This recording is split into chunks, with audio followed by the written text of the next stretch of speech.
There are certain things that can and should always be taken as a definite when sending someone to Washington as an elected official. They will learn how to speak in cliches and say nothing while making you believe they are saying something. They will use the words promise and lies in almost equal amounts and often in the same sentence. And they will waste your money. No doubt, no debate. Citizens Against Government Waste is the watchdog group that watches such foolishness and is busier these days than ever before. Let's welcome into MidPoint the Vice President of Policy and Communications for the group, Leslie Paige. Leslie, thanks so much for being here.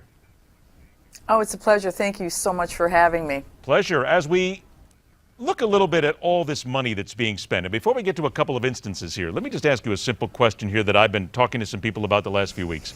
If the government in Washington, D.C., the lawmakers there, were to spend as much time as they do right now in trying to cover up the fact of all the money they're spending, if they took out all that money they're wasting and basically put it to things like infrastructure, medical care, taking care of kids, whatever, couldn't we blow the deficit out in about 30 seconds? Oh, my goodness. I mean, I've been asked many times what I think the global number is on waste in Washington, and we actually do a publication called Prime Cuts, which is a compendium of all kinds of recommendations and all kinds of reforms and eliminations that you could put into practice. It's well over $1 trillion if you put them all together. I think you could definitely say there's at least $1 trillion worth of waste in the federal government spending. I mean, if you just look at entitlements alone, it's massive.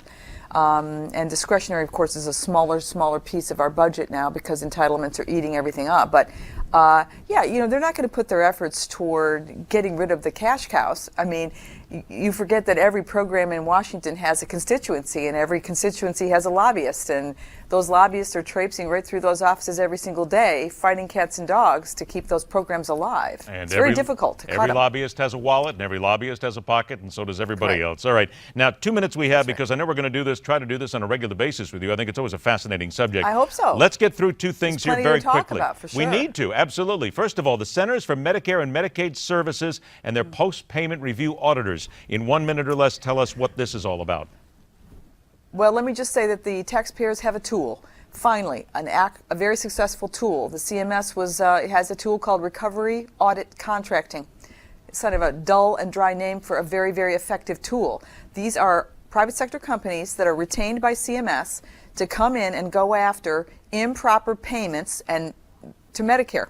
So this is Medicare fee-for-service. Very, very vulnerable to waste. Tens of billions, 50 billion a year is wasted for sure. These private contractors come in, they identify improper payments, and better yet, and the most important thing is they get the money back.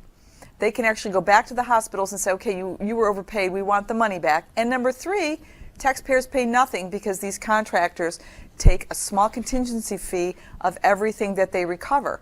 So it costs us nothing. What's happening? Congress is standing by while the Centers for Medicare and Medicaid Services guts this program, undermines it, and in every way weakens it, because the hospitals do not want to have to pay back this money. It's basically, in 2 minutes, that's it in a simplistic form, but that's kind of what the basic story is. Well, let's look at this. I got about 45 seconds left, and we're talking about Medicare trust funds here as well, and that's something else that's all talk and no action, correct? Oh, absolutely. And Medicare trust funds, this is the way to extend the life of a Medicare trust fund is to keep money from flowing out that does not need to flow out, and to recover money that shouldn't have gone out and bring it back. And that's where we are. And that's what RACs do. And Congress is effectively allowing this program to be preyed upon and not stopping it. It's really unconscionable. And this includes Republicans and Democrats, by the way. And that's also something I think that we need to point out here. We are not just hammering away at left, right, or anything. This actually is something that everybody gets to take part in on a regular basis, unfortunately. That is correct. All right. Now, I want to tell you... And, you know, Republicans are as guilty as Democrats in some of these cases of not protecting this extremely effective taxpayer tool. We are going to talk more about these taxpayer tools. We're going to focus on these. First, I want to remind everybody that your website is cagw.org. If people want to find out exactly what's out there, how you're going after it, Citizens Against Government Waste. Leslie Paige, thank you so much for being here. We're going to have you on. We're going to talk about this a lot more in the future on the show, simply because the American people need to know how their money's being wasted. Thank you so much. Fabulous. Thank you, Ed. It was a pleasure. My pleasure. Take care. One thing that isn't so secret about the Secret Service, they need an overhaul. We'll focus down on that when we return, where we question everything. This is MidPoint.